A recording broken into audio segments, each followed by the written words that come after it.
ठीक है, इतने स्टूडेंट्स आए हैं, दिल्ली वाले बच्चे भी नहीं आए आज।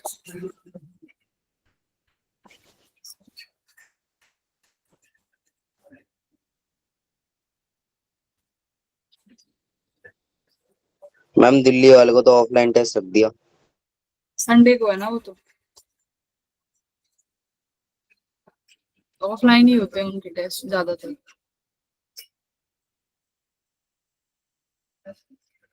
ठीक है, आज वो तो जेई के एग्जाम के बाद है ना क्या ma'am, first major test. JEE के एग्जाम के बाद? मैम जेई के एग्जाम के बाद है ना मेजर टेस्ट। जेई के एग्जाम के बाद देके क्या करोगे टेस्ट? मैम सर ने तो जब के लिए कहा है। जेई का एग्जाम दे दोगे उसके बाद टेस्ट दोगे क्या? मैम सर ने डेट तो वही डाली है।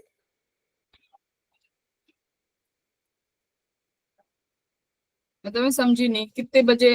संडे को ही तो होगा टेस्ट तो। मैम सर ने 2026 की डाली है। 2026। अच्छा, बाय मिस्टेक हो गया। तुम लोग टेक्निकलीज में बहुत जाते हो।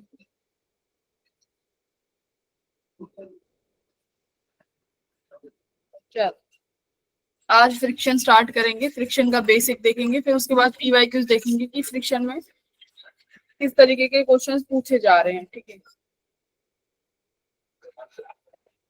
हम ऑफलाइन है मेरा टेस्ट। हाँ हाँ, तुम्हें दिल्ली में लोकेशन बताया होगा ना सर ने, कहाँ जाना है। नाम पता है। हाँ तो बस फिर। मैम 10 बार जा चुके हैं, बार बार एक ही लोकेशन। हाँ, एक ही जगह ही होती है, फिक्स है। मैम आपको भी देख चुके हैं। अच्छा, इंटरव्यू मेरा मैम ने लिया था। मैम आपने ही लिया था इंटरव्यू।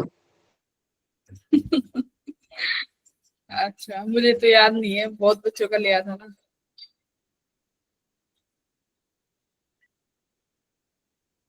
शक्ल शक्ल दिखाओ तो पहचान जाऊं। करो, कैमरा ऑन करो। मैं वो तो संडे को देख लेना। नहीं, संडे को तो खैर पता नहीं, हम शायद टीचर सबकी बात तो नहीं आ रहे। चलो, फ्रिक्शन फ्रिक्शन पढ़ेंगे और उसके बाद अभी जस्ट फिर अपने पीवाईक्यूज लगाएंगे फ्रिक्शन के लिए। बेसिक अंडरस्टैंडिंग आनी चाहिए बस क्वेश्चंस को सॉल्व करने के लिए।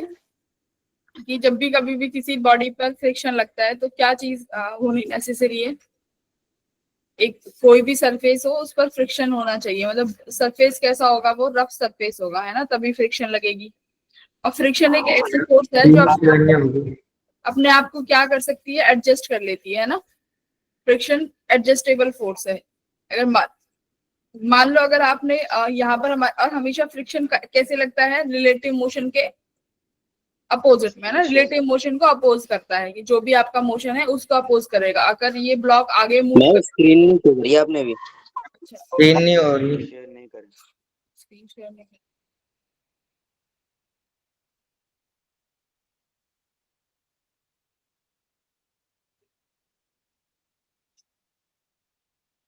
हम्म, तो अपने आप को खुद से एडजस्ट कर सकता है ना। फ्रिक्शन की ये खास बात है कि अगर हमारे पास रफ सरफेस है और कोई भी ये ब्लॉक है, अगर इसको आगे मूव कराया जा रहा है तो इस पर फ्रिक्शन फोर्स कहाँ लगेगा, पीछे। सरफेस पे बैकवर्ड लगेगा फ्रिक्शन।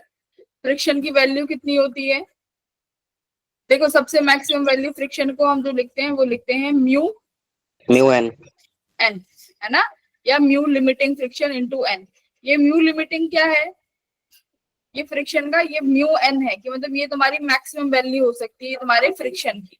जैसे मान लो मैं म्यू दे देती हूँ 0.5, ठीक है। एन क्या होता है बेटा, नॉर्मल फोर्स, जो इस बॉडी पे लगने वाला जो नॉर्मल फोर्स होता है उसमें फ्रिक्शन लिखा जाता है। फ्रिक्शन का formula mu into N. N कौन सी फोर्स है, नॉर्मल फोर्स, जो भी इस ब्लॉक पे लग रही है। नॉर्मल फोर्स किसके बराबर होती है, एम जी।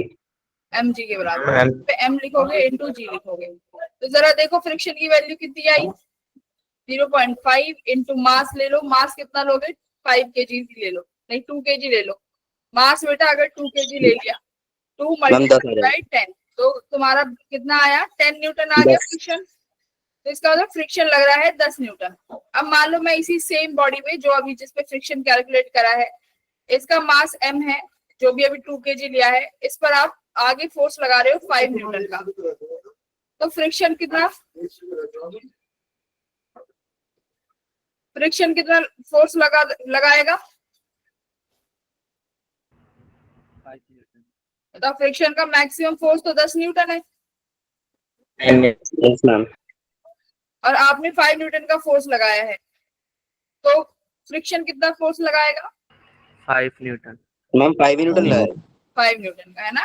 फ्रिक्शन अब 5 न्यूटन का फोर्स लगाएगा। अगर आप इस फोर्स को 6 न्यूटन कर देते हो तो फ्रिक्शन फिर से कितना फोर्स लगाएगा, 6 न्यूटन।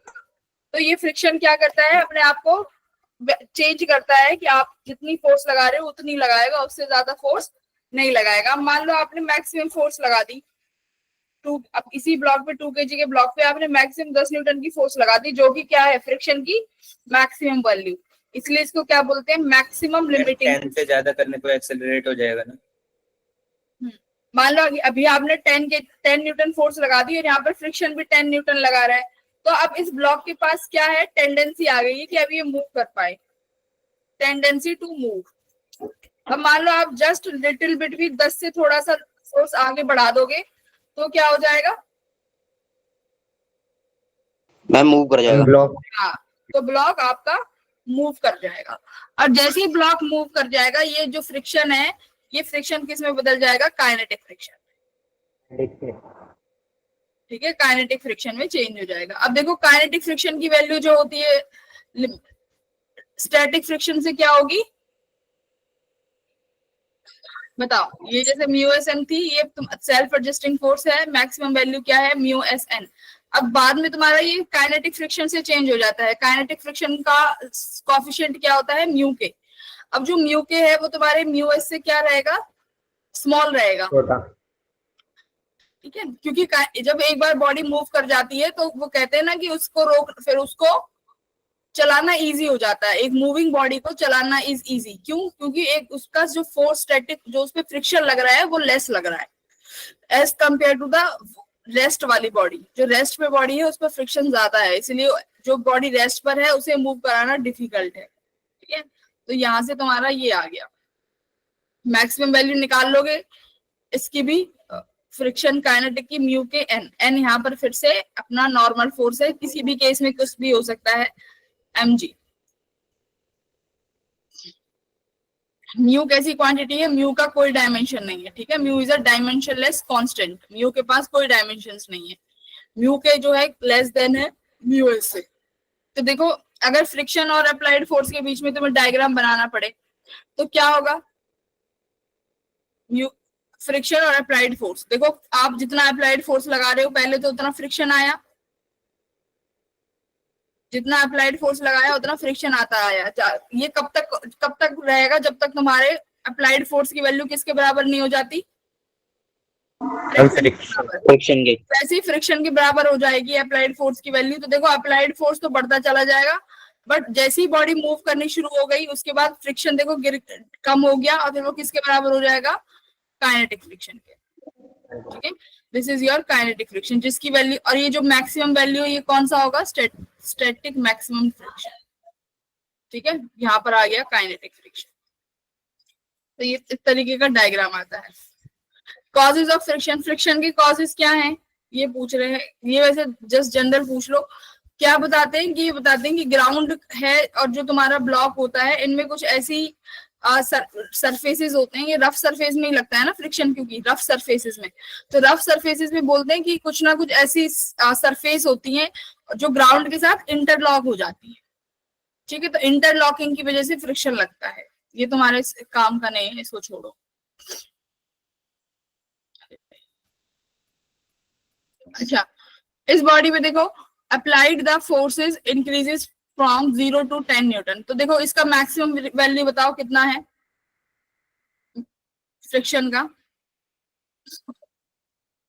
मैक्सिमम लिमिटिंग फ्रिक्शन बताओ। मैम 6 न्यूटन है ना, 0.2 multiply by mass multiply by gravity, तो यस मैम 6 न्यूटन। 6 न्यूटन। तो ये तुम्हारी मैक्सिमम वैल्यू है। अब जैसे ही फोर्स 6 से ज्यादा होगा तो कौन सा फ्रिक्शन अप्लाई हो जाएगा? 6 से ज्यादा होता ही आपका काइनेटिक फ्रिक्शन, म्यू के वाला फ्रिक्शन अप्लाई हो जाएगा जैसे ही 6 न्यूटन से ज्यादा होगा, क्योंकि एक्सटर्नल फोर्स कहां से कहां तक वेरी कर रहा है? 0 से लेके 10 न्यूटन तक।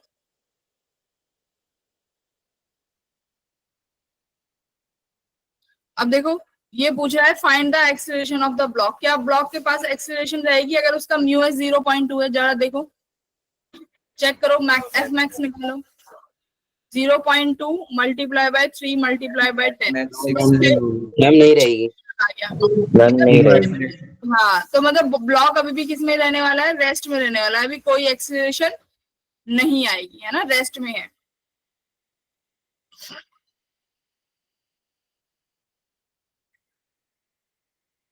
चलिए ये वाला करिए। Find the minimum force required to keep the block at rest. इस ब्लॉक को हम रेस्ट में लगाना चाहते हैं। इस पे देखो ये एफ मिनिमम लग रहा है, यहाँ पर वेट लग रहा होगा mg। अब देखो इस ब्लॉक की टेंडेंसी मूव करने की कहाँ पे है बेटा? मैम नीचे। ये ब्लॉक कहाँ पर मूव कर सकता है? नीचे गिर सकता है ना, तो फ्रिक्शन कहाँ लगेगा? ऐसे ऊपर, ठीक है। टेंडेंसी, हाँ, ये टेंडेंसी को अपोज करता है फ्रिक्शन। नॉर्मल फोर्स कहाँ? ये एफ मिनिमम ऐसे लग रहा है, यहाँ पर क्या लगेगा? फ्रिक्शन, सॉरी नॉर्मल, ठीक है। चलो बैलेंस करो फोर्सेस।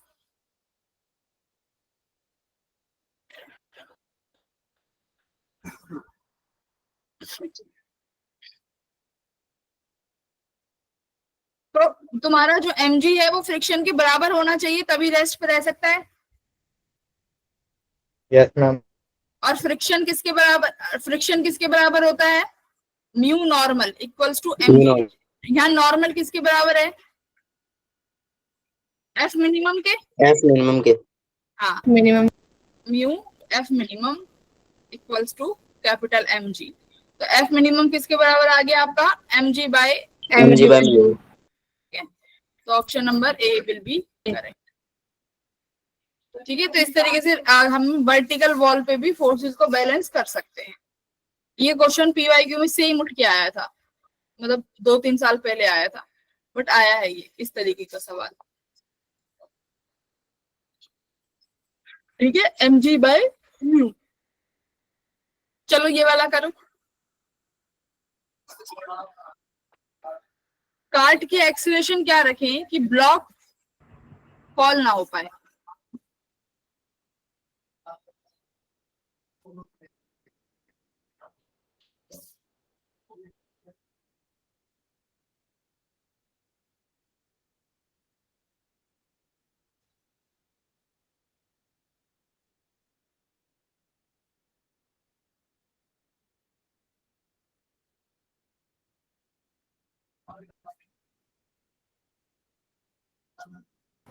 Option C. सी आ रहा है। Ma'am A option. मैम ये ऑप्शन। मैम ये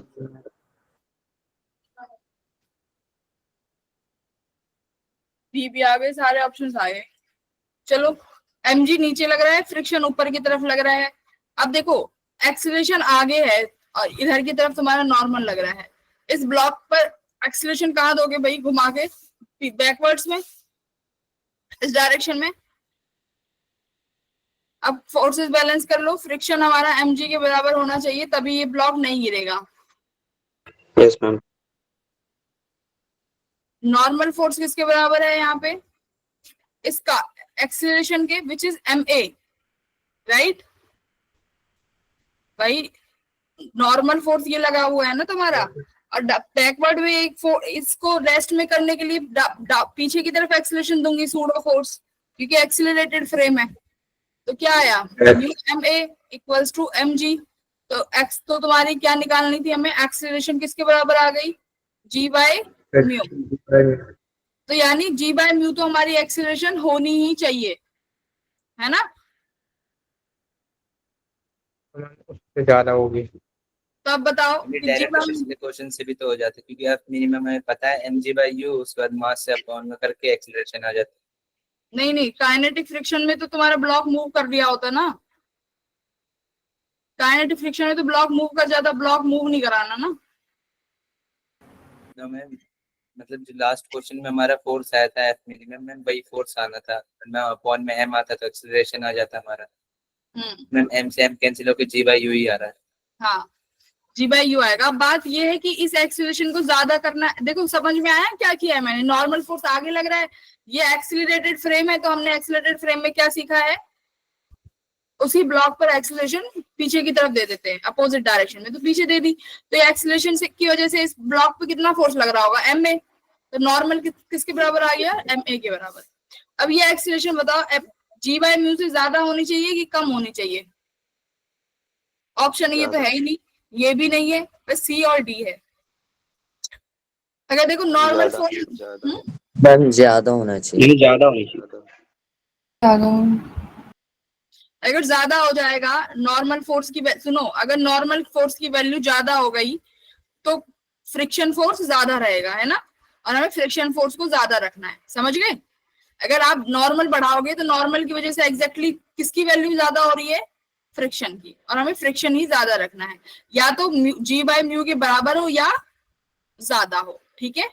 ऑप्शन नंबर सी। बोलो क्लियर है चीजें? हमें फ्रिक्शन कम रखना है, नॉर्मल बढ़ा रहे हो तो फ्रिक्शन बढ़ेगा। Very good, option number C, बहुत अच्छी बात।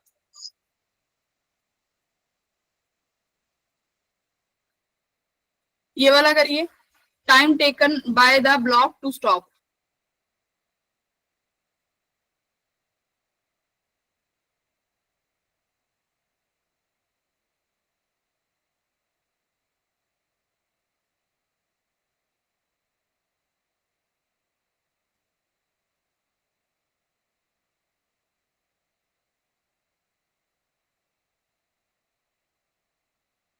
यानी यहाँ पर इक्वेशंस ऑफ मोशन का यूज हो रहा होगा, ठीक है? देखो v equals to u plus at, ऐसे लगाओ। फाइनली तुम्हारा ब्लॉक क्या हो गया? स्टॉप हो गया। इनिशियली कितनी वेलोसिटी से मूव कर रहा है? v नॉट से।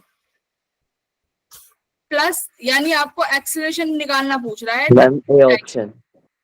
ये तो दिख ही रहा है। अब एक बात देखो, अगर ये ब्लॉक v नॉट से मूव कर रहा है तो फ्रिक्शन कहाँ लगेगा? बैकवर्ड्स में fr। और कितना फ्रिक्शन लगेगा भाई? फ्रिक्शन की वैल्यू कितनी है? Mu mg। अच्छा, अगर फ्रिक्शन, अब एक बात बताओ, इस सिस्टम पे लगने वाला नेट फोर्स कौन सा है? इस सिस्टम पे फ्रिक्शन लग रहा है ना सिर्फ, और यही फ्रिक्शन इस बॉडी को क्या करेगा? रिटार्ड। तो मैं क्या इसको नेट न्यूटन के सेकंड लॉ से म्यू mg को ma के बराबर नहीं कर सकती? m से m कट गया, एक्सीलरेशन कितनी आ गई? Mu G. अब ये एक्सीलरेशन रिटार्डिंग है कि एक्सीलरेटिंग है? रिटार्डिंग है ना, मोशन रिटार्ड कर रही है, बैकवर्ड में लग रहा है, तो ये -80 लिखोगे, v naught minus mu g into t. तो टाइम कितना आ गया बेटा आपका v naught by mu g. Option number A. ठीक है, तो फ्रिक्शन के केस में एक्सीलरेशन याद रखना म्यू जी। यहां से तो मैं बता रही हूँ हर साल जो सवाल आता है बस वो इसी कॉन्सेप्ट से आता है, एक्सीलरेशन से, कि एक्सीलरेशन म्यू जी होती है ब्लॉक पे फ्रिक्शन की वजह से। ठीक है, ये बताओ, ये पूछ रहा है कि कितने समय में फ्रिक्शन खत्म हो जाएगा, केसेस नहीं सीजेस, कितने समय में फ्रिक्शन खत्म हो जाएगा।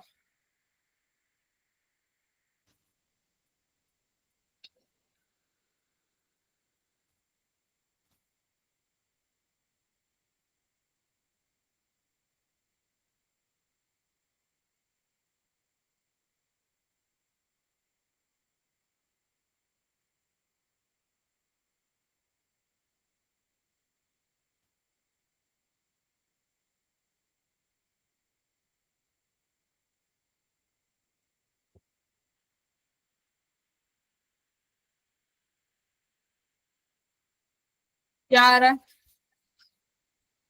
मैम v by म्यू जी। देखो ये क्या है, ये एक बेल्ट पे रखा हुआ है, मूविंग बेल्ट है ना। मान लो मूविंग बेल्ट आपकी वेलोसिटी v है, ठीक है, कि ये बेल्ट है v वेलोसिटी से मूव कर रही है। अब एक बात बताओ, जैसे जैसे आप इस ब्लॉक को रखोगे, ये ब्लॉक इंस्टेंटली किस पे होगा? जैसे आप इस चेन पे ब्लॉक को रखोगे, इस ब्लॉक के पास तो कोई मोशन है नहीं, ब्लॉक किस पे है? रेस्ट पे, करेक्ट? बोलो हाँ या ना? ब्लॉक रेस्ट पे है, लेकिन कुछ समय बाद ब्लॉक कौन सी वेलोसिटी एक्वायर कर लेगा? इसकी वेलोसिटी, चेन वाली वेलोसिटी, है ना। तो जब ब्लॉक के पास भी सेम वेलोसिटी हो जाएगी जो इस चेन पे है, तो रिलेटिव मोशन तो हुआ ही नहीं। और फ्रिक्शन कब लगता है? जब रिलेटिव मोशन हो। समझे कि ये देखो, अच्छा बहुत समझने वाला क्वेश्चन है ये। आंसर तो ले आए होंगे बट चीजें समझो क्या कह रहा है, कि ये जो तुम्हारी बेल्ट है ये v वेलोसिटी से मूव कर रही है, और तुमने जब इस पे ब्लॉक रखा वो इनिशियली रेस्ट पे था, तो फ्रिक्शन तब इंस्टेंटली लगा होगा जब तुम्हारा ब्लॉक किस पे रहा होगा? रेस्ट पे, है ना। और तुम्हारी ये चेन जो है ये v वेलोसिटी से आगे मूव कर रही है। अब एक बार बताओ, जो फ्रिक्शन की डायरेक्शन होगी इस केस में वो कहाँ रही होगी? मैम पीछे की तरफ। मैम पीछे। नहीं, फ्रिक्शन की डायरेक्शन कहाँ लगेगी? फ्रिक्शन की डायरेक्शन इस केस में देखो, ये खुद बॉडी रेस्ट में है ना, फ्रिक्शन के केस में यहाँ पर अब जो डायरेक्शन आएगी वो फ्रिक्शन की आगे आएगी, क्योंकि ये फ्रिक्शन हेल्प कर रहा है इस ब्लॉक को आगे मूव कराने में। भाई फ्रिक्शन तो रिलेटिव मोशन को अपोज करता है ना, ये रेस्ट में है, वो वेलोसिटी से आगे मूव कर रहा है, तो फ्रिक्शन कह रहा है कि तुम रेस्ट में क्यों हो, तुम भी मूव करो। तो फ्रिक्शन हेल्प भी करता है कई बार, अभी तुम क्वेश्चन सॉल्व करोगे तो देखना फ्रिक्शन मूव करने में हेल्प करता है बहुत ज्यादा। तो फ्रिक्शन आगे लग रहा है जिसकी वजह से ये बॉडी कुछ समय बाद v वेलोसिटी एक्वायर कर लेगी, तो वो कुछ समय मैम निकाल। एक हाँ इंस्टेंट वाली बार समझाना, वो इंस्टेंटली रखा गया है तो उसका रिलेटिव मोशन 0 है वो वाली। मैं बता रही हूँ, देखो ये जिस चेन पे रखा गया है ये तो खुद v वेलोसिटी से मूव कर रही है, लेकिन जब तुमने ब्लॉक रखा है, जस्ट ये ब्लॉक तो रेस्ट पे है ना, यस जस्ट मैम। तुमने रखा है, लेकिन ये आगे मूव कर रही है चेन v वेलोसिटी से। तो तुम्हारा फ्रिक्शन तभी तक काम करेगा जब तक इस ब्लॉक की वेलोसिटी v नहीं हो जाती। जैसे ही दोनों, इस ब्लॉक की वेलोसिटी भी इस चेन के बराबर हो जाएगी, रिलेटिव मोशन खत्म, तो फ्रिक्शन नहीं लगेगा। कई बच्चों को ये चीजें पता नहीं होती, वो सोचते हैं कि मोशन है तो फ्रिक्शन है, नहीं, अगर रिलेटिव मोशन है तब फ्रिक्शन है। अब दोनों की वेलोसिटी सेम हो गई तो फ्रिक्शन नहीं लगेगा फिर, समझ गए? अगर सेम वेलोसिटी कर दी तब फ्रिक्शन नहीं लगेगा। तो इसीलिए इसने पूछा है कि कितने समय बाद फ्रिक्शन खत्म हो जाएगा। तो बताओ, इसका मतलब ये है कि ये बॉडी रेस्ट से v वेलोसिटी तक आने में कितना समय ले रही होगी, बस वही क्वेश्चन पूछ लिया। Yes ma'am. v equals to u plus at, initially rest पे थी, एक्सीलरेशन कितनी होती है फ्रिक्शन की वजह से? Mu G. Mu G. बस, ma'am v by mu G. तो कितना आ गया? v by mu G. ठीक है, ऑप्शन नंबर है ही नहीं, तो t equals to v by mu G. तो वही उसी तरीके का क्वेश्चन था। अब देखो ये वाला क्वेश्चन क्या कह रहा है, ये कह रहा है कि आपके पास क्या है, एक बाउल है, इस सॉरी आपके पास एक बाउल है और इस बॉल में क्या चल रहा है, कर रहा है, एक इंसेक्ट क्रॉल कर रहा है। देखो आप इंसेक्ट क्रॉल कर रहा होगा, तो जैसे जैसे इंसेक्ट क्रॉल करेगा एंगल बढ़ेगा, ठीक है। तो अभी ये पूछ रहे हैं कि ये बताओ कि तुम्हारा जो ये इंसेक्ट है ये कितना क्रॉल कर सकता है, मैक्सिमम एंगल बताओ, फाइंड द मैक्सिमम एंगल, जिसको आप एंगल ऑफ रिपोज भी कहते हो। एंगल ऑफ रिपोज पता है, मैं यहीं पे समझा देती हूँ what is angle of repose. याद है। हाँ मैं बता देती हूँ, ये फाइनल टर्म आती है तुम्हारे फ्रिक्शन में, एंगल ऑफ रिपोज क्या है। जैसे मान लो अभी तुम्हारी नोटबुक है, इस नोटबुक पे कोई छोटू सा ब्लॉक रख दो, इस नोटबुक तुम्हारी जो कॉपी है, तुम्हें दिख रहा है ये मैंने जो लिया हुआ है कुछ स्क्रीन पे, कुछ दिख रहा है? Yes ma'am.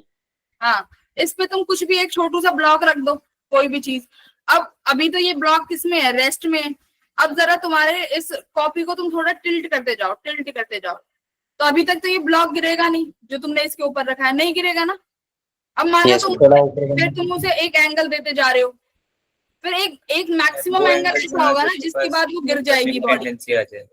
जिसके बाद वो बॉडी गिर जाएगी। मान लो क्या, अभी तो तुमने इस ब्लॉक को ऐसे रखा हुआ है, इस मास को, अब आप धीरे धीरे इसको क्या देना शुरू करते हो, कुछ एंगल देना शुरू करते हो। मान लो अभी आपने बस इसको इतना घुमाया, ये ब्लॉक अभी आप देख रहे हो कि अभी भी ये ब्लॉक क्या हुआ, इस पर्टिकुलर थीटा पे नहीं गिरा, समझ गए, थीटा 1 पे नहीं गिरा। तो आपने क्या करा, इसको और एंगल दिया इस ब्लॉक को, तो आपने फिर एक और एंगल दिया, आपने देखा अभी भी ये ब्लॉक इससे नहीं गिर रहा है, समझ गए। लेकिन आप जैसे ही इस थीटा 2 से थोड़ा सा भी एंगल बढ़ाओगे, ब्लॉक क्या करना शुरू कर देगा, स्लाइड करना शुरू कर देगा। तो ये एंगल ऑफ रिपोज क्या है, this is the maximum angle, समझ गए। ये वो मैक्सिमम एंगल है फॉर विच क्या क्या फॉर विच वर्टिकल जो ये चीजें हैं ये क्या करना स्टार्ट कर देंगी, स्लाइड, पार्टिकल स्टार्ट स्लाइडिंग, ठीक है, स्लाइडिंग स्टार्ट कर देंगे। तो ये किसका, ये तुम्हारा क्या है, एंगल ऑफ रिपोज। तो मतलब यहाँ पर भी तुमसे वो एंगल ऑफ रिपोज ही पूछ रहा है। अब देखो ये तो बस वो टर्म हो गई, बट सॉल्व कैसे करना होगा, उसके लिए तुम्हें एफबीडी बनाना आना चाहिए। मान लो ये क्रॉल करते करते तुम्हारा इंसेक्ट यहाँ पहुंच गया, ठीक है, ये इंसेक्ट है, इंसेक्ट पे बताओ भाई कौन कौन सी फोर्सेस लग रही होंगी। मैम mg नीचे। वेरी गुड, और मैम नॉर्मल लेफ्ट। हाँ नॉर्मल लग रहा होगा, ठीक है, क्योंकि कांटेक्ट फोर्स है बिटवीन इंसेक्ट और बाउल। फ्रिक्शन लग रहा होगा अपवर्ड। फ्रिक्शन लग रहा होगा, डाउनवर्ड, अपवर्ड फ्रिक्शन। डाउनवर्ड, तो फ्रिक्शन कहाँ लग रहा है, अपवर्ड लगेगा क्योंकि मैम वो उसे मूव करने में हेल्प कर रहा है। यस, ऊपर लगेगा।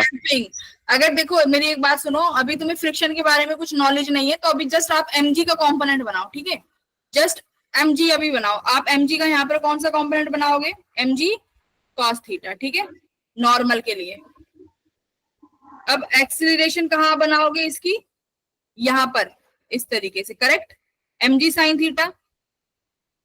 अच्छा अब एक बात बताओ, अगर इस mg sin थीटा को बैलेंस करने के लिए कोई फोर्स ही नहीं होगी तो ये मोशन कर ही नहीं पाएगा तुम्हारा ये इंसेक्ट। Yes ma'am. तो बच्चे कह रहे हैं कि मैम फ्रिक्शन नीचे लगेगा, तो बेटा एक बात बताओ, अगर फ्रिक्शन भी नीचे लग गया, mg sin थीटा भी नीचे लग गया, तो ये मूव कैसे करेगा, ये मूव ही नहीं करेगा। अब सुनो, अभी तुमने क्या बोला है, फ्रिक्शन कहाँ लगता है, जहां उसकी टेंडेंसी होती है गिरने की। अभी मैंने क्या बोला, जहां उस ब्लॉक की टेंडेंसी होती है गिरने की, उसके अपोजिट लगता है। अब जो ये अभी फोर्सेस लग रहे हैं, अब इसमें देखो ये इंसेक्ट कहाँ गिरने की चांसेस में है, मैम नीचे गिर सकता है, फिसल के, उसलिए ऊपर लगेगा ना ये, इसीलिए ये कहाँ लगेगा, फ्रिक्शन ऊपर लगेगा। तो फ्रिक्शन कई बार क्या आता है कि अच्छा हम आपको बचाने आएंगे, तो फ्रिक्शन कई बार ऐसे काम भी करता है। तो समझ में आए फ्रिक्शन अब कहाँ लगेगा, अब फ्रिक्शन बेटा ऊपर लग रहा होगा, समझ गए। Yes ma'am. Yes ma'am. ये आपका फ्रिक्शन लग रहा है। चलो अब एक बात बताओ, ये कब तुम्हारा जो ये क्या कौन है ये इंसेक्ट कब तक नीचे नहीं आएगा, जब तक इक्विलिब्रियम में रहेगा। फ्रिक्शन किसके बराबर होगा, mg sin थीटा। जब तक फ्रिक्शन mg sin थीटा के बराबर है, जब तक तुम्हारा इंसेक्ट नीचे नहीं गिरेगा, है ना। अब एक बात बताओ, जैसे ये ऊपर ऊपर जा रहा है, थीटा की वैल्यू चेंज हो रही है ना, mg sin Yes, थीटा। हाँ, Yes, ma'am. तो जब तुम्हारा mg sin थीटा डोमिनेट कर जाएगा, तब ये क्या करना शुरू हो जाएगा, तब ये ऊपर नहीं जा पाएगा। नीचे आने से मैम mg sin थीटा को डोमिनेट करने का मतलब क्या है? मतलब mg sin थीटा का मतलब है कि फ्रिक्शन से mg sin थीटा की वैल्यू बड़ी हो गई। अभी mg sin थीटा की वैल्यू फ्रिक्शन से बड़ी हो गई। अभी देखते हैं फ्रिक्शन की वैल्यू बताओ कितनी है यहाँ पे, म्यू एन, ये वैल्यू होती है equals to mg sin theta. Normal की वैल्यू बताओ बेटा कितनी है। Ma'am mg cos theta. mg cos theta. Very good, mg cos theta equals to mg sin theta. mg से mg गया। अब देखो tan थीटा, मतलब हमसे यही तो पूछ रहा है, फाइंड द मैक्सिमम एंगल, तो मैक्सिमम एंगल निकाल लो। tan थीटा कितना आ गया, tan mu, inverse mu। tan inverse of mu. tan theta mu के बराबर आ गया, थीटा किसके बराबर आ गया, tan इनवर्स ऑफ म्यू। और इसी को ही बोलते हैं एंगल ऑफ रिपोज, जो अभी पढ़ाया। एंगल ऑफ रिपोज इतना ही आता है हर कंडीशन में, ठीक है। For every condition theta equals to tan inverse of mu, यही आपका एंगल ऑफ रिपोज है। आगे देखो, आगे क्या पूछ रहा है, also find the condition on maximum possible weight of insect. Maximum possible weight का क्या कह रहा है ये, वेट पे तो डिपेंड ही नहीं कर रहा। क्या पे डिपेंड कर रही है ना चीजें, mg तो कैंसिल ही हो जा रहा है एट द एंड। ठीक है, फिर तो ये तुम्हारा थीटा इस तरीके से निकाल सकते हो। अब देखो इसी पे एक एडवांस का सवाल आया था, ये देखो ये एडवांस का क्वेश्चन है जेई का, इसको सॉल्व करने की कोशिश करो। ये क्या कह रहा है कि आपके पास फिर से एक वही एक बाउल लिया हुआ है जिसकी शेप तुम्हें दी हुई है, पैराबोलिक होता है ना, तो पैराबोलिक इक्वेशन दी हुई है, ठीक है, x²/20। अब कह रहे हैं कि इंसेक्ट क्रॉल करना शुरू होगा, तो इसमें तुम्हें क्या बताना, इसमें देखो क्या कह रहा है, x एंड, ये x एंड है, ठीक है, y are in the meters, the maximum height at which a small mass m can be placed on the ball without slipping। Static friction ये है। तो तुमसे पूछ रहा है कि हमें मैक्सिमम x और y की वैल्यू बता दो। अच्छा, मैक्सिमम हाइट बता दो, this is the maximum height. Suppose करो कि ये ब्लॉक जो है स्लिप ना करे, ठीक है, तो तुमसे ये हाइट पूछ रहा है, यानी दिस हाइट h निकालो। कैसे निकालोगे, ज्यादा डिफिकल्ट क्वेश्चन नहीं है।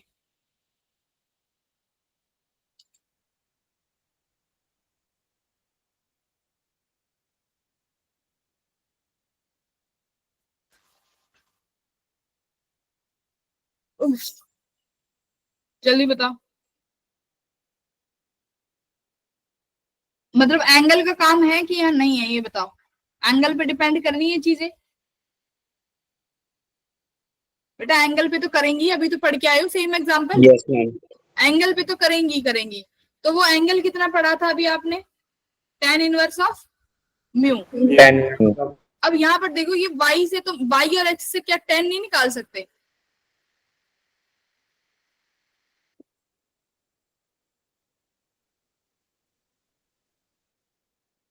करो सॉल्व।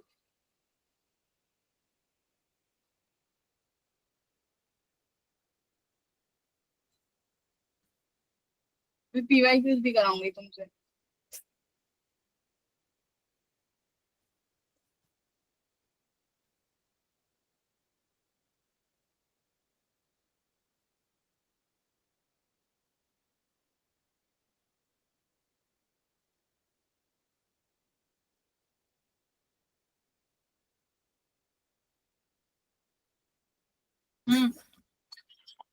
बहुत तुम्हें लगा दिया।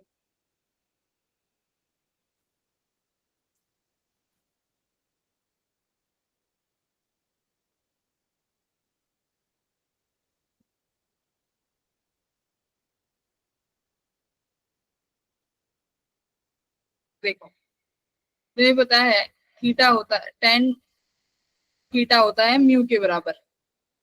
अब tan थीटा क्या होगा, जरा यहाँ पर आ जाओ इधर की तरफ। Ma'am x/y। ये tan थीटा, ठीक है, ये तुम्हारा थीटा हो गया, ये तुम्हें x। अब देखो यहाँ से तुम्हें दो चीजें मिल गई, एक तो x मिल गया, कि यहाँ से जहां से वो चला है वो हॉरिजॉन्टल डिस्टेंस x कितनी चलेगा, और ये डिस्टेंस क्या मिल गई कि ये यहाँ से y कितना चलेगा। करेक्ट, मतलब हॉरिजॉन्टल डिस्टेंस भी मिल गई और वर्टिकल डिस्टेंस भी मिल गई। अब y तुम्हें दिया हुआ है x²/20, तो tan थीटा क्या होता है तुम्हारा dy/dx। ठीक है, slope, what is slope, dy/dx equals to mu. तो dy/dx कितना है भाई 2x/20, 1/2। 2x/20 equals to mu, तो ये कितना आ गया 1/10। तो x की वैल्यू कितनी आ गई 10 म्यू, म्यू कितना है 0.5, तो x की वैल्यू कितनी आ गई आपके पास 5 मीटर। यानी हॉरिजॉन्टल डिस्टेंस कितनी कवर करेगा 5 मीटर्स। बट पूछा कौन सा है हाइट, तो अब हाइट के लिए देखो y निकालना है, तो x की वैल्यू रख दो इस इक्वेशन में, y कितनी आएगी फिर y इक्वल्स टू 5 5 25/20, 1.25 5/4 25/20, 25/20 यानी 1.25 मीटर्स। क्या था ये एडवांस का क्वेश्चन था, इसमें बताओ। मैं तभी कहती हूँ, तो बच्चे कहते हैं ना मैम एडवांस कब पढ़ाओगे, एडवांस का पहले जो तुम मेंस में पढ़ रहे हो वही एडवांस में आता है। कोई एडवांस में डिफिकल्ट कुछ चीजें होती हैं जो बहुत ही डिफिकल्ट होती है, फिर वो किसी से भी सॉल्व नहीं होती। ठीक है, उन एक्सेप्शंस को छोड़ दो।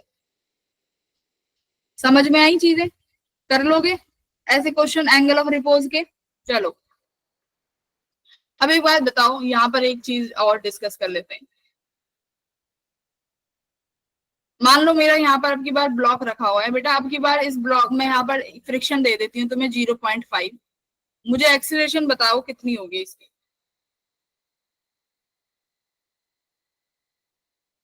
एक्सीलरेशन मास m मानो ना, थीटा थीटा मानो। मैम किधर जा रहे हैं वैसे ब्लॉक, नीचे की ऊपर? तुम खुद बताओ ना, डिसाइड करो तुम कहाँ टेंडेंसी है ब्लॉक की, खुद से डिसाइड करो बस। ये मैम नीचे टेंडेंसी है। यही तो बनाओगे ना mg sin थीटा का कंपोनेंट, टेंडेंसी नीचे हो गई तो कहाँ लगेगा ब्लॉक फ्रिक्शन, ऊपर की तरफ। ऊपर इधर। हाँ मैम इधर ही, ऊपर ही हाँ। जा रहा है वैसे। हाँ ठीक है, फ्रिक्शन ये हो गया। तो अब एक्सीलरेशन कितना हो जाएगा बेटा, फ्रिक्शन का फोर्स क्या लिखोगे आप mu mg cos theta, right. तो नेट एक्सीलरेशन क्या हो गई आपकी नेट फोर्स, तो mg sin theta minus mu mg cos theta by total mass m, तो m से m हट जाएगा, तो एक्सीलरेशन कितनी आएगी फ्रिक्शन के केस में g sin theta minus mu g cos theta. ठीक है, तो ये एक्सीलरेशन तब आएगी जब तुम्हारा फ्रिक्शन एक्ट करेगा, और फ्रिक्शन नहीं होता तो सिर्फ g sin थीटा होती है। सही है, यस मैम। चलो ये वाला क्वेश्चन करो।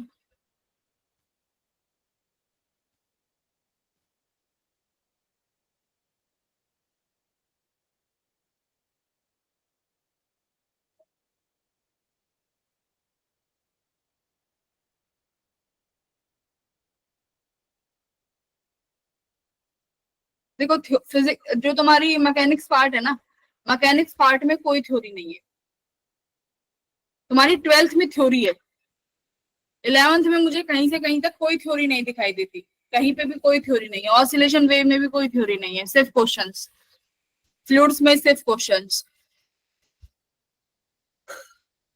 अब मैकेनिक्स में तो कभी थ्योरी है ही नहीं, कोई टीचर नहीं पढ़ाता।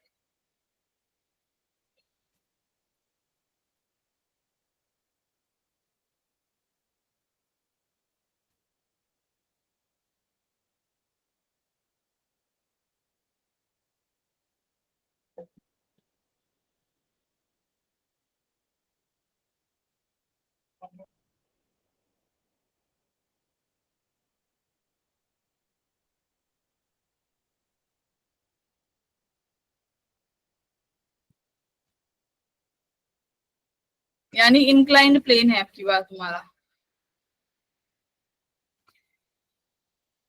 यहाँ पर आपका ब्लॉक रखा हुआ है 2 kg का, रेस्ट पे है, ध्यान रहे 2 kg rest on a rough inclined plane making an angle theta 30 degree with the horizontal. Ma'am B option. Coefficient of static friction भी 0.7 है। The frictional ma'am B option आ रहा है। the frictional force on the block नहीं, B नहीं है, जब भी तो कैंसिल लग रहा है उसका। The friction force on the block पे फ्रिक्शन का फोर्स क्या होगा?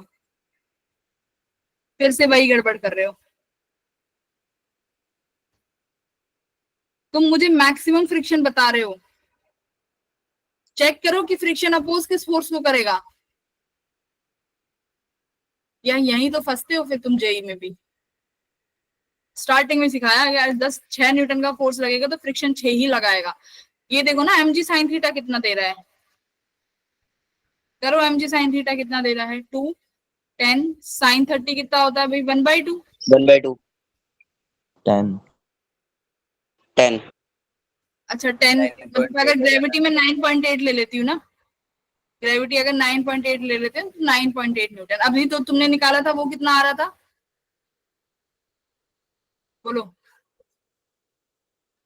अरे भाई आपने जो मैक्सिमम फ्रिक्शन बताया था, तुमने निकाला था फ्रिक्शन का 0.7 into 9.8 मैक्सिमम वैल्यू। आपने फ्रिक्शन का मैक्सिमम वैल्यू निकाला था 2 मल्टीप्लाई बाय मास।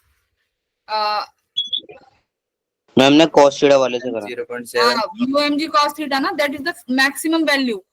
म्यू कितना है 0.7 mg cos थीटा। cos कितना होता है √3/2, राइट। 10 से 10 गया, यहाँ से 10 से 10 गया, तो तुम्हारा √3 into 7 आ रहा होगा।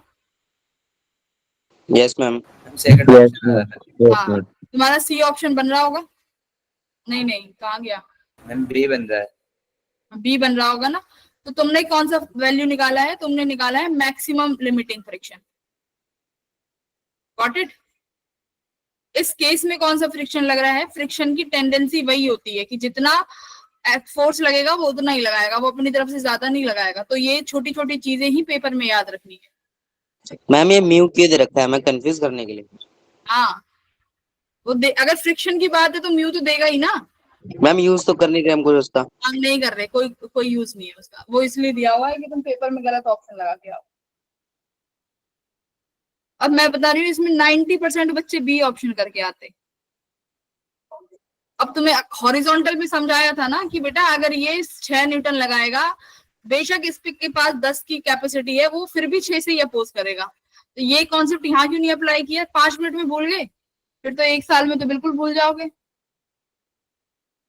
मैम 1 एक साल में 6 महीने। हाँ, 6 महीने में तो फिर बिल्कुल डब्बा गोल हो जाएगा तुम्हारा। गौरव यस मैम। मैम अगर कुछ चीज डब्बा है तो मैम वो गोल कैसे हो सकती है? हाँ, क्या कह रहे हो,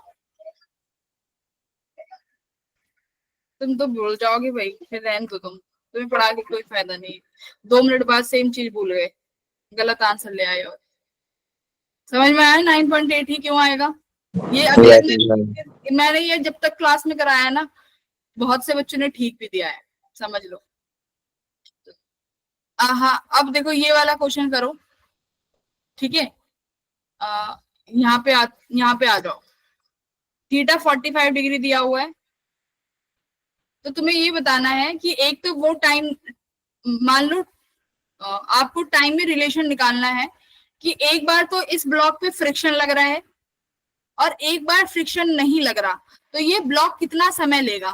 पहले चलो मुझे T1 निकाल के बताओ, विदाउट फ्रिक्शन टाइम कितना लिया। मैम किस चीज में, लेकिन ऊपर से नीचे आने में, ठीक है। अब मान लो इसकी लेंथ L है, ठीक है, ऊपर से नीचे आने में कितना समय ले रहा है। मैम राइट से स्टार्ट किया है। हाँ, एकदम टॉप से स्टार्ट करेगा, ये यहाँ पे गड़बड़ है, तुम टॉप से स्टार्ट कराओ, ठीक है। कितना समय लेगा, तुम लगाओगे S इक्वल्स टू, ऊपर तो रेस्ट पे ही है, यस मैम। तो हाफ एटी यू स्क्वायर 0 हो लगाओ, जाएगा। Half eighty square. T1 तुमने मान ही लिया, S कितना है length L equals to half, acceleration कितना है वो निकालो, एक्सीलरेशन निकालो। अभी बताया एक्सीलरेशन भी, G sin थीटा। मैम जी साइन थीटा। तो जी यहाँ थीटा पर माइनस अरे अभी ये विदाउट फ्रिक्शन है, सिर्फ G sin थीटा आएगा, ठीक है। तो G sin थीटा कितना हो गया 10 sin 45 डिग्री कितना हुआ √2, राइट। तो यहाँ पे लिखो एक्सीलरेशन आई हमारी 10/√2 इंटू T1 का स्क्वायर, 2 5 जा 5, तो लेंथ √2 L/5, ये कितना आया तुम्हारा T1 स्क्वायर। अब निकालो विद फ्रिक्शन। अब फ्रिक्शन मान लो यहाँ पर म्यू है, ठीक है, विद फ्रिक्शन निकालो।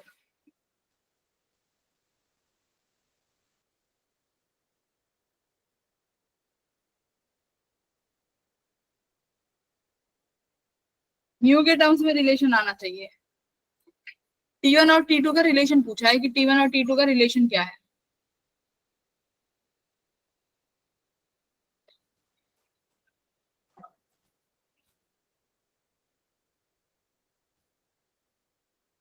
Mu root 2 L/5। हम्म,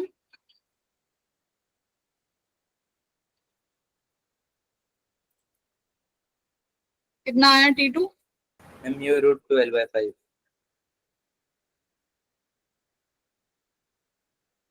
L/5। No ma'am, L root 2 के साथ आएगा।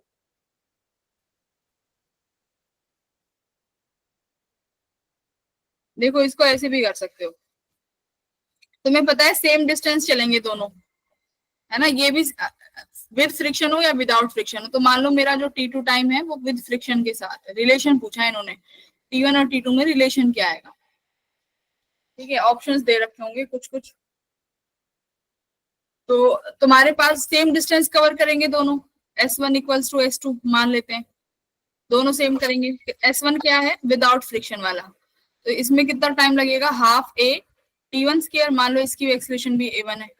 S2 में कितना लगेगा, half A2 T2 square. T1 और T2 पता है ना, ये अलग, ये तुम्हारा S1 में विदाउट फ्रिक्शन कर रही हूँ सॉल्व, और S2 जो है मैं विद फ्रिक्शन सॉल्व करूंगी, बट दोनों का डिस्टेंस बराबर ही है, हाफ से हाफ कैंसिल हो गया। और एक्सेलरेशन यहाँ पर कितनी है, G sin theta Yes, ma'am.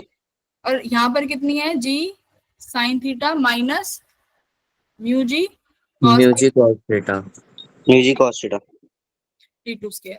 Value रखो, ये कितना हो जाएगा, G/√2 T1 स्क्वायर, ये भी कितना हो जाएगा, G/√2 माइनस म्यू G/√2, क्या आया यहाँ पे, T2 स्क्वायर। तो G/√2 कट जाएगा।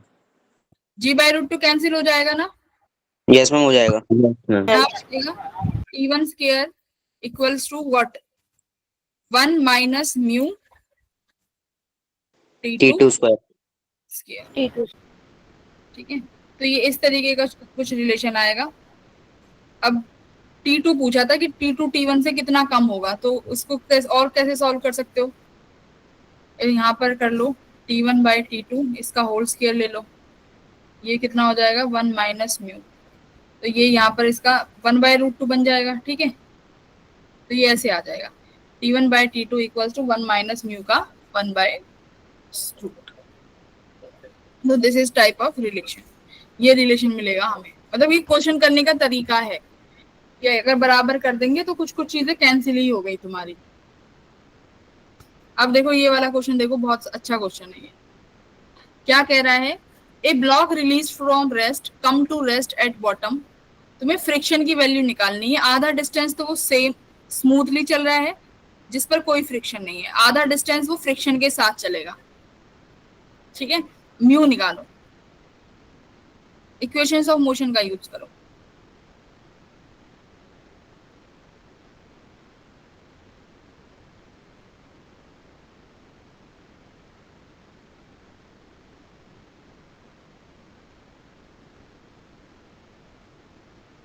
ऊपर भी रेस्ट से ही चला है, यहां पहुंचेगा तो उसकी कुछ वेलोसिटी v होगी, फिर फाइनली यहाँ 0 हो जाएगा। ये वाली इक्वेशन देखो यूज करके कुछ काम बनता है क्या, टाइम में तो नहीं लगाएंगे क्योंकि टाइम का कुछ कॉन्सेप्ट ही नहीं है, डिस्टेंस और वेलोसिटीज हैं। तो ये वाला देखो, पहले फर्स्ट केस में लगाते हैं। फर्स्ट केस में ब्लॉक इनिशियली है 0 मैम पर, इनिशियली रेस्ट पे। इस पे एक्सीलरेशन कितना लग रहा है तुम्हारा, G sin थीटा, डिस्टेंस कितनी चला है, देखो आधी आधी डिस्टेंस बोला है ना, आधी आधी डिस्टेंस चल रहा है, तो मैं ये पूरा L/2 मान लेती हूँ, ठीक है। ये टोटल L है, ये L/2 चला, तो v स्क्वायर कितनी हो गई तुम्हारी 2g10 साइन थीटा कितना हो जाएगा, दिया ही नहीं है साइन थीटा, तो इसको थीटा साइन थीटा ही रहने दो, मल्टीप्लाई 1/2, 2 से 2 कट गया, तो v स्क्वायर आ गई तुम्हारी 10 साइन थीटा। अब फिर इस सेकंड इक्वेशन में लगाओ इक्वेशन, अब final ma'am velocity, L ma'am कितना एल भी दिया तो था? हाँ एल दे रखा है। नहीं लेंथ तुम मान लो ना, आधा आधा डिस्टेंस दिया हुआ है ना, स्मूथ हाफ हाफ दिया हुआ ना, आधा स्मूथ है और आधा रफ है, तो इसका मतलब आधा डिस्टेंस स्मूथली चलेगा, तो अपनी तरफ से तो मान मैम लो, आपने 1 मीटर मान लिया। एल माना है मैंने, एल एल, यहाँ पे एल भी आएगा ना फिर। हाँ मैम एल तो भी, एल भी आएगा। हाँ एल मान आएगा बिल्कुल। मैम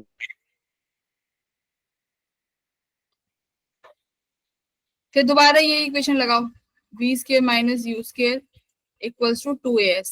अब देखो जब रफ है तो फाइनल वेलोसिटी 0 हो गई, यानी अब इस वाले केस में फाइनल वेलोसिटी ये जो 0 बन गई, इनिशियली कितने से चला है, ये वाली वेलोसिटी से, 10 साइन थीटा इंटू एल। अब एक्सीलरेशन कितना हो जाएगा भाई, G sine theta G sine theta minus music minus theta. U G music question into L/2, ठीक है। 2 से 2 कट गया, L से L कैंसिल हो गया, देखो म्यू निकालो, कहीं से निकलेगा क्या, आना चाहिए। 10 से 10 भी हटा दो, देखो सब में जी कॉमन है, हाँ जी कॉमन था, हटा दिया, तो किसके बराबर आया, साइन थीटा इक्वल्स टू, ये 10 कहाँ चला गया, 10 तो रहेगा ना, अच्छा 10 से 10 चला गया, इस L/2 से ये 2 चला गया, तो sine theta mu minus cos mu, theta minus sine theta आ जाएगा। तो ये साइन थीटा से मैम साइन, मैम ये माइनस भी तो है, मैम इधर माइनस भी तो है, तो हाँ मैम ये इधर साइन चेंज हो प्लस जाएगा। हो जाएगा ना, प्लस का हो जाएगा, तो फिर से tan इनवर्स म्यू आ गया लगता है, मुझे तो लग रहा है 2 tan, ये कितना हो गया 2 साइन थीटा ना, 2 sine theta equals to u cos theta, सही है, तो ये 2 tan theta equals to mu, तो तुम्हारा आपकी बात tan थीटा किसके बराबर आ गया, theta equals to tan inverse of mu by 2, ये आ गई थीटा की वैल्यू। मैम हमें तो म्यू निकालना था। तो म्यू निकालने है तो 2 tan थीटा हो जाएगा, फिर क्या हो गया, ये आ गया म्यू, जो भी पूछा है ये रहा म्यू 2 tan थीटा, ठीक है। म्यू पूछा था ना, ये रहा 2 tan थीटा, तो म्यू की वैल्यू क्या आई, 2 टाइम्स ऑफ tan थीटा, देख लो। Yes ma'am. तो जरूरी नहीं है तुम क्वेश्चन में लेंथ नहीं है, ये नहीं है, तो तुम्हें आधा आधा दिया तो है, स्मूथ हाफ हाफ रफ, ये आंसर है इसका, mu equals to 2 tan theta, देखो कितना इजी क्वेश्चन था। हमें एडवांस में भी आया ना ऐसा क्वेश्चन। पता नहीं है एडवांस में तो नहीं आते हैं, ऐसे ही आते, फ्रिक्शन तो सबसे इजी है, फिर सबसे जो इसका जो सबसे डिफिकल्ट क्वेश्चन बनता है वो बनता है टू बॉडी प्रॉब्लम्स में, जिसमें 2 ब्लॉक रखते हैं, अब दोनों ब्लॉक में जब मोशन कराते हैं, तो वो कल करेंगे हम लोग, और वो ऐसा इस तरीके से करेंगे, तुम लोग कहोगे मैम ये इतना इजी था क्या, ठीक है, बहुत अच्छे से समझ में आएगा। अब एक बार इसके PYQ कर लो 2-3, उफ, ठीक है, PYQ करते जाओ, देखो ये 2023 का है, ये करो,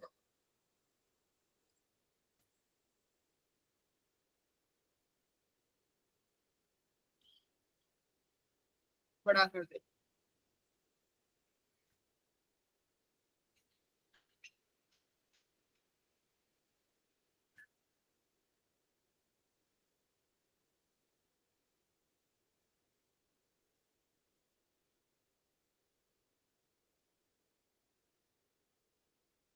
तो समझ में आया कि एक वुडन ब्लॉक होगा,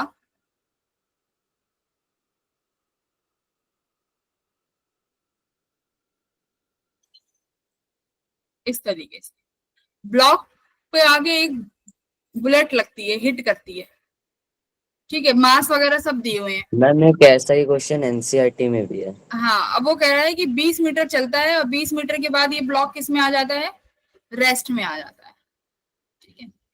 तो अभी तुमने एक्सीलरेशन तो निकाल ही ली है कि फ्रिक्शन की वजह से एक्सीलरेशन ब्लॉक कितनी है। मूव करता है या फिर जो बुलेट है वो उसके अंदर 20 मीटर तक जाती है।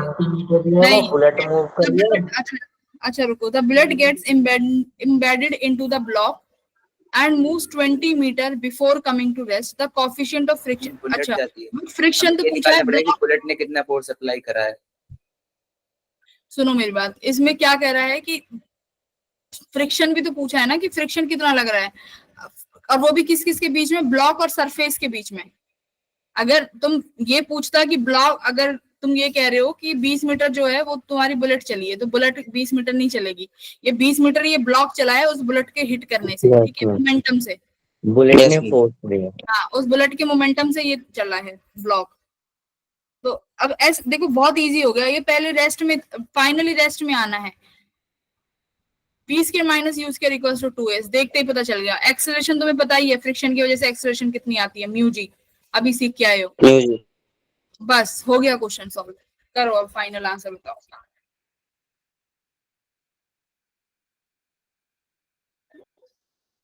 अगर बेसिक क्लियर है तो मेंस निकालने से कोई नहीं रोक सकता, मैं बता रही हूँ तुम्हें, ऐसे ही सवाल आते हैं।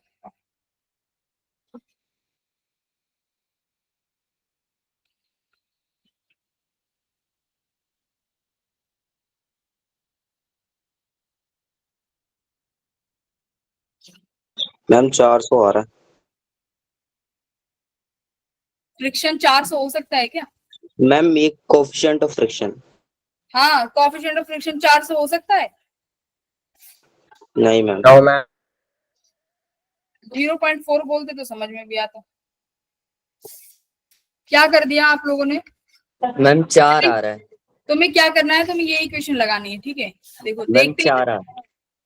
सुनो, देखते पता चल रहा है कि ये इक्वेशन लगा क्यों कह रही हूं मैं, क्योंकि ये ब्लॉक पहले मूव करा होगा किसी वेलोसिटी से, जो इसको किसने दी है, बुलेट ने। बुलेट ने इसको वेलोसिटी दी है ना, उससे ये मूव करा होगा। फाइनली किस में आ गया बेटा, रेस्ट में। तो यहां लिखोगे तुम 0, इनिशियल वेलोसिटी फाइंड करनी है, एक्सीलरेशन तुम्हें पता है म्यू जी होती है, डिस्टेंस 20 मीटर दिया हुआ है, लो ये इक्वेशन लगानी है। एक इनिशियल वेलोसिटी निकाल लो ना, मोमेंटम कंजर्व करके, बुलेट का और ब्लॉक का मोमेंटम कंजर्व करो।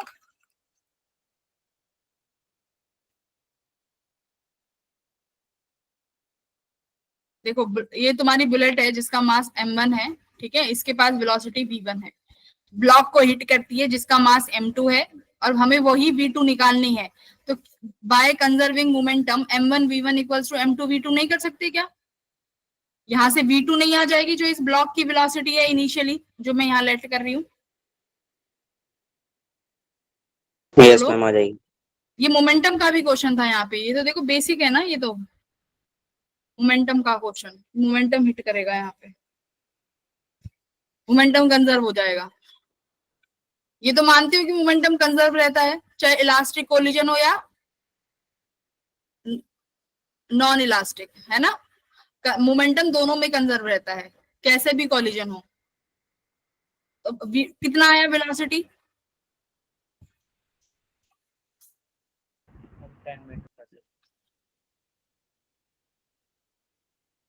ये 40 बटे मैम 3.9। 439 आ रहा है। हाँ 439।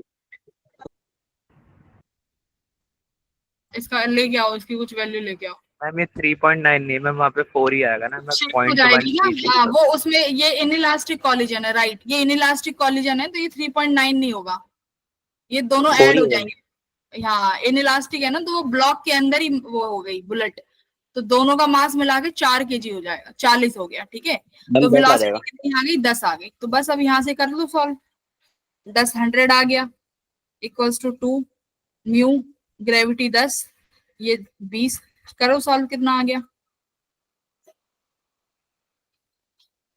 2 दूनी 4, 400। 0.2। कौन में 400 इक्वल्स टू म्यू आ गया ना, 1/4 आ गया क्या? 1/4 आ रहा है मैम। 1/4 0.25। कितने आ रहा है, 1/4 आ रहा है ना। यस ऑप्शन देखो कौन सा ऑप्शन सही है मैम बी 1/4 से। B ma'am option. B option. Ma'am, B option. B option. तो देखो तुम्हें पता होना चाहिए, एक सेकंड में चार्जिंग कनेक्ट कर देती हूँ, कि कौन सी इक्वेशन ऑफ मोशन लगानी है। तभी कहते हैं कि मैकेनिक्स में सब चीजें एक साथ जुड़ी होती हैं। देखो momentum conservation, equations of motion, इस क्वेश्चन में 3 कॉन्सेप्ट लग रहे थे एक साथ में, अगर तुम्हें पता हो तो, राइट। मैम एक बार क्वेश्चन दिखाना। हाँ मैं क्वेश्चन दिखा देती हूँ, तुम जरा एक बार 1 सेकंड रुको, मैं ये चार्जिंग पे लगाती हूँ।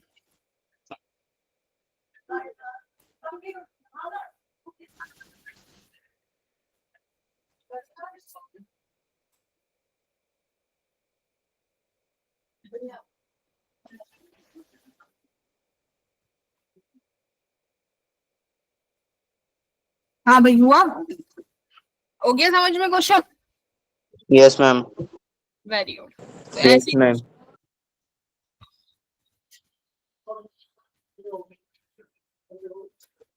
ये देखो, ये भी फ्रिक्शन का ही क्वेश्चन है, करो।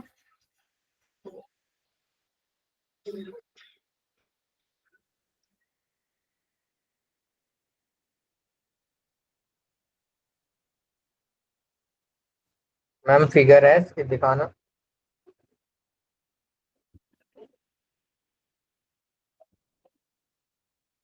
मैम अब क्वेश्चन दिखा दो।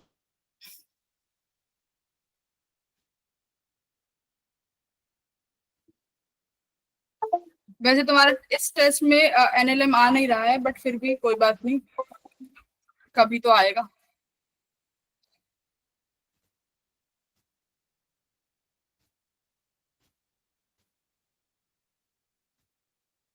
फ्रिक्शन से बहुत क्वेश्चंस आते हैं, फ्रिक्शन इज इम्पोर्टेंट।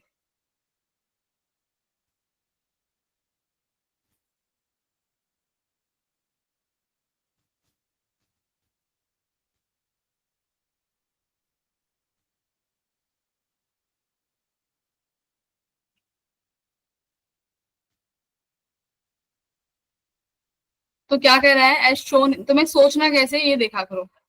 क्या कह रहा है, as shown in the figure a block of 10 kg mass lying on a horizontal surface is pulled by a force of 30 degree, the block will just start to move for the what value of F.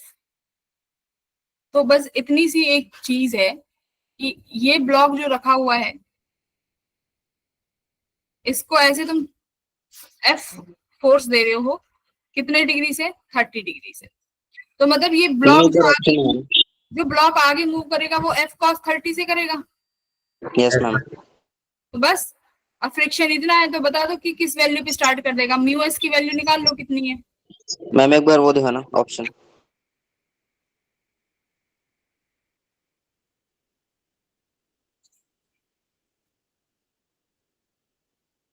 मुझे पता है तुमने गड़बड़ करी है, रुक जाओ,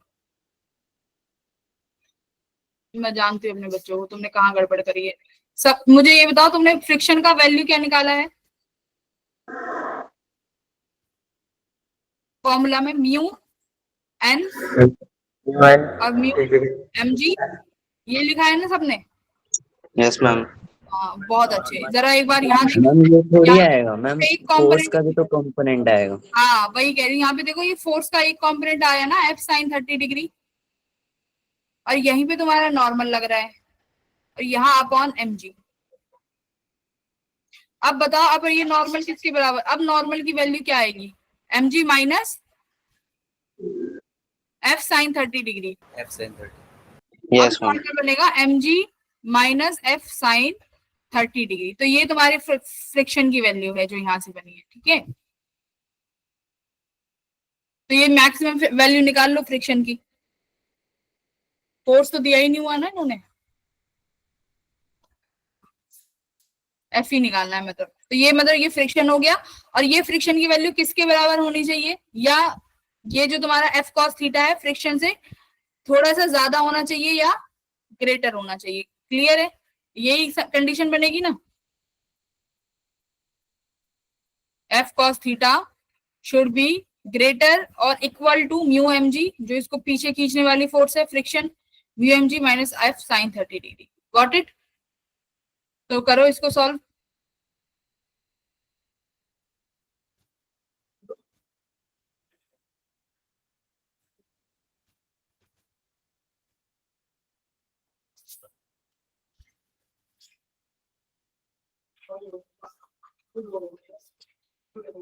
अच्छा म्यू तो गिवन ही है, एफ निकालना है। क्या रहा है आंसर बोलो।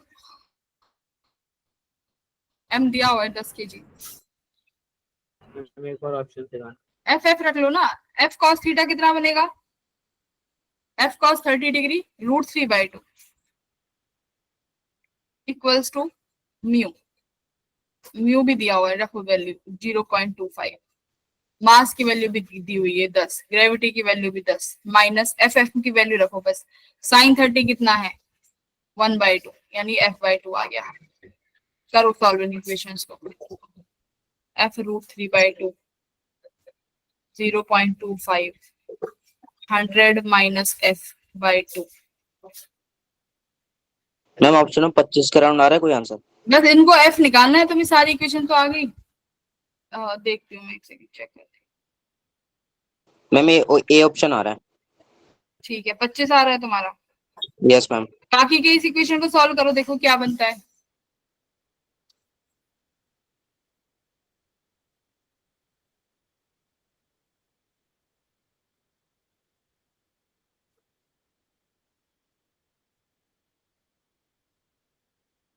पूरी कैलकुलेशन मुझसे करवा लो। f √3/2 इक्वल्स टू, इस इक्वेशन को कोई सॉल्व कर देगा कि नहीं करेगा आज की डेट में?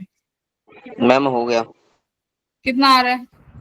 मैम यही आ रहा है ए ऑप्शन 25.2 के समथिंग।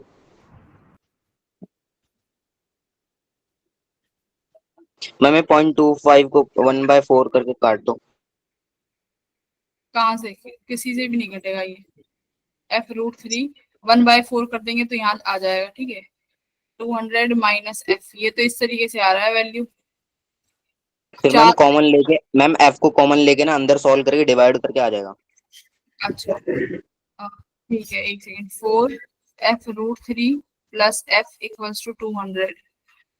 यहाँ से f कॉमन ले लो तो यहाँ बचेगा 4 √3 प्लस 1 इक्वल्स टू 2। कहाँ कुछ कॉमन नहीं हो रहा है, ये तो 4 √3 कितना बनेगा?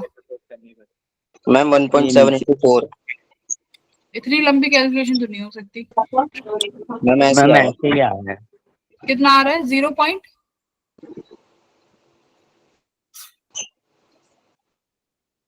मैम क्या है 0.1.7 4 √3 की वैल्यू कितनी आ रही है? into 4 68 6.8 plus 1। ठीक है, तो सबका इसको सॉल्व करके ए ऑप्शन आ रहा है, राइट? Yes ma'am. 25.2 न्यूटन। अब देखो, अब तुमने ये Yes, सॉल्व ma'am. कर लिया। इसकी एक डायरेक्ट, इसका एक क्या होता है, हमारे पास डायरेक्ट फॉर्मूला होता है, ठीक है। इसमें क्या बोला है कि ये ब्लॉक जो है will just start to move, कि एक फ्रिक्शन को अगर हम किसी पर्टिकुलर थीटा पे हम लोग खींचेंगे तो हमारे पास फ्रिक्शन की एक वैल्यू होती है म्यू अपॉन 1। एक बार बताओ, cos theta plus mu sine theta, इसकी मैक्सिमम वैल्यू क्या होती है, इसकी मिनिमम वैल्यू क्या होती है? मिनिमम। एक सेकेंड, अगर ये मैक्सिमम होगा तो मेरा फ्रिक्शन मिनिमम लगेगा ना, मुझे मिनिमम पे ही इन्होंने स्ट्रेच किया है। इसकी मैक्सिमम वैल्यू मिनिमम 1 हो जाएगी। Ma'am √1 plus mu. √1 plus mu square है ना। तो तुम्हारा ये Yes, फ्रिक्शन ma'am. की मिनिमम वैल्यू होगी इस केस में, mu upon √1 plus mu square. और ये एफ पूछा है तो यहाँ से भी सीधा आ सकता है। एक बार आंसर चेक कर लेते हैं क्या है। मैम एक बार फॉर्मूला रिपीट करना। मैं वो करवाऊंगी तुम्हें, चिंता मत करो। एक बार आंसर चेक कर लेते हैं क्वेश्चन नंबर 6 का क्या है। अरे कहाँ चला गया?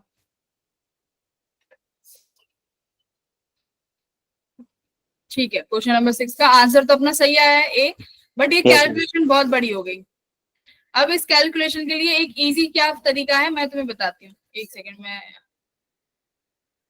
आओ यहाँ पे आओ। इजी फॉर्मूला देखो, ये फॉर्मूला कब लगा सकते हो? जब भी कभी भी फोर्स को किसी थीटा पे खींचा जाए। हमारे पास एक सवाल होता है कि मिनिमम फोर्स क्या लगाएं कि हमारा जो मतलब हमें मिनिमम फोर्स लगानी पड़े फ्रिक्शन को, मतलब फ्रिक्शन को रोकने के लिए, कि फ्रिक्शन ज्यादा ना लगे, तो मुझे मिनिमम कितनी फोर्स लगानी है। तो मतलब मैं किसी एंगल पे खींचूंगी ना इस एफ को। देखो एक बार बताओ, एक सेकेंड, यहाँ पे लेजर नहीं ले सकते। ये देखो यहाँ पर पूरा एफ ना आके क्या आ रहा है, एफ का कोई कंपोनेंट आ रहा है, तो यानी इसका मतलब क्या है, मैंने कम फोर्स लगाई है ना एफ से, तो अगर तुम डायरेक्ट फोर्स हॉरिजॉन्टल लगा देते तो फोर्स कम होती, और तुमने एफ का कंपोनेंट ले लिया तो कंपोनेंट की वैल्यू तो कम होगी ना, F cos 30 degree. Yes ma'am. अब देखो जब भी क्वेश्चन आए कि आपने किसी भी एंगल से फोर्स लगाया है, जैसे यहाँ पर एंगल से फोर्स लगा है, तो ये जो एफ की वैल्यू है ना, ये किसके बराबर होती है, ये होती है म्यू जी upon under root 1 plus mu square. ठीक है, पर तुमसे पूछा क्या था, एफ की वैल्यू है ना, यही एफ तो पूछा है। तो अब तुम ये एफ निकालो, यहां से ये देखो ये एफ आएगा, और तुम्हारे पास ये वैल्यू किसके बराबर है, एफ कॉस 30 डिग्री के। चलो ये निकालो, एफ इस वाले फॉर्मूले से निकालो जरा, mu g 1 under root of 1 plus mu square. करो जरा एक बार, देखो समझने में बहुत क्लैरिटी आएगी, इससे करो एक बार।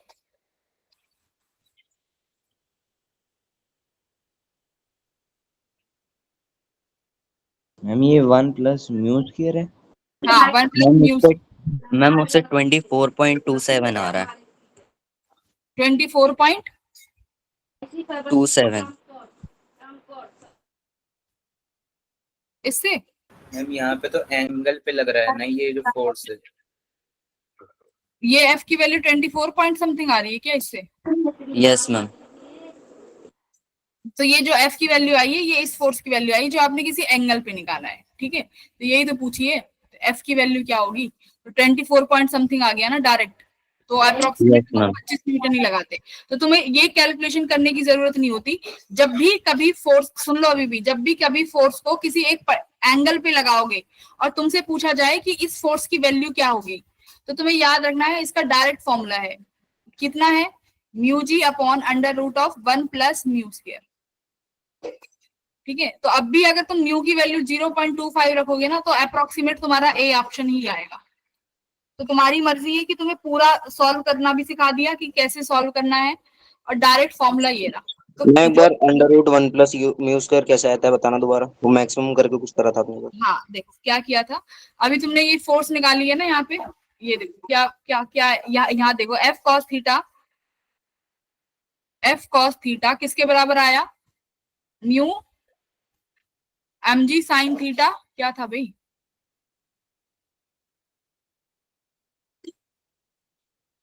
Mu M G minus F sine theta, sorry अभी बताते हैं।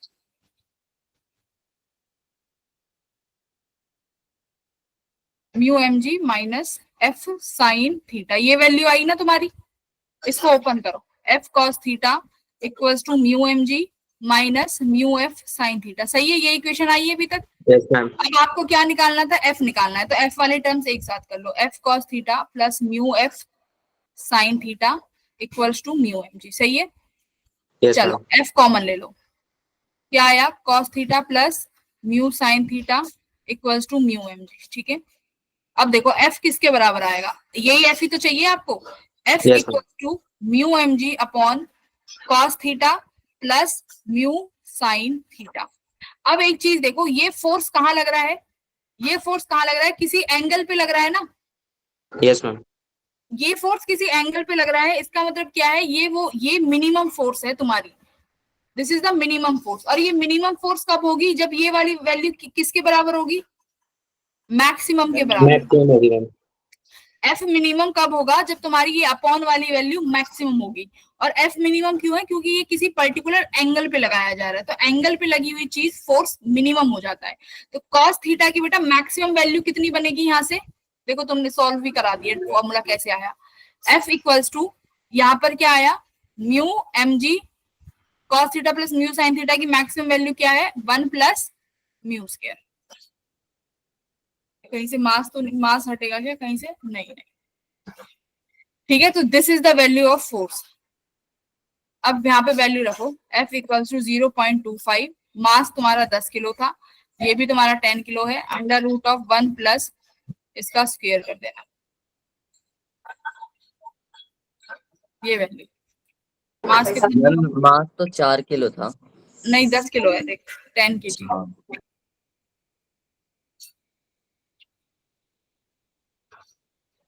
मैम ये 0.25 को ना 1/16 ले लो। चलो ठीक है, ऊपर वाली वैल्यू तो 25 हो गई, यस मैम। √1 + 1/60, तो ये मैम अब 17 थोड़ा ज्यादा आ जाएगा। कितना आ रहा है? अप्रोक्सीमेट मैम सेम ये ही आएगा। 240 के आसपास आ जाएगा। 240, ये तो 25 आना चाहिए, 240। मैम जब मास्क नहीं लगा हुआ था तो आ रहा था। ये मास कहाँ जाएगा फिर, म्यू mg लेंगे ना फोर्स तो।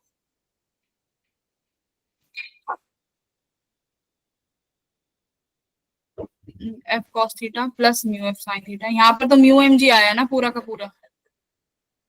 फॉर्मूले में जब म्यू mg नहीं होता है, फॉर्मूले में म्यू जी होता है सिर्फ, यहाँ पे म्यू mg आ रहा है। चेक करना सही है ना, वैसे तो कैलकुलेशन तो हमने सही करी है। F या mu mg upon cos theta + mu sin theta, और F क्या आया, mu mg upon √1 + mu. Ma'am इसे मैम कैलकुलेट एमजी वाले से नहीं आ रहा। 4.2 समथिंग आ रहा है। बिना मैम मास एमजी के वाले आ से रहा नहीं है आ ना, विदाउट m के आ रहा है ना। मैम इसके साथ ही आ विदाउट रहा एम है के 24.2। 24.27 है।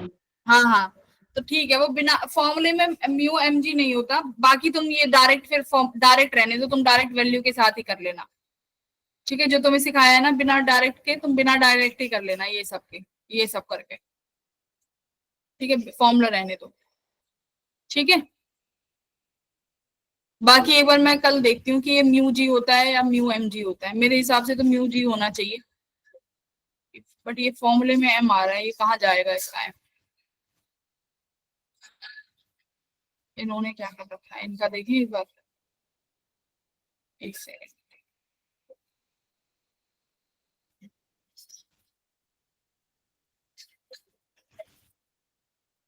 क्वेश्चन नंबर कौन सा था? 6। मैम यही वाला। इन्होंने भी यहीं तक करके छोड़ा हुआ है, फिर डायरेक्ट फॉर्मूला, डायरेक्ट वैल्यू ही रखी है ना, mu mg cos theta + mu sin theta, direct values ही रखी है उसके बाद। तुम भी ऐसे ही कर लेना, ठीक है, डायरेक्ट फॉर्मूला छोड़ दो, कई बार डायरेक्ट फॉर्मूले में एरर आ जाती है, एग्जैक्ट नहीं आता ना आंसर, तो हम अपना ऐसे ही डायरेक्ट ऐसे ही करेंगे जैसे हमने पहले मैन्युअली सॉल्व किया है, ठीक है भाई। ओके बच्चों, यस मैम। डायरेक्ट फॉर्मूला छोड़ दो, सॉल्व लाइक दिस ओनली, तो जिससे तुम्हारा डायरेक्ट आंसर है। बाकी कल हम और क्वेश्चंस करेंगे तो और क्लियरिटी मिलती चली जाएगी साथ साथ, ठीक है। चलो, see you everyone next class में। Thank you ma'am. Bye ma'am. Bye bye bye.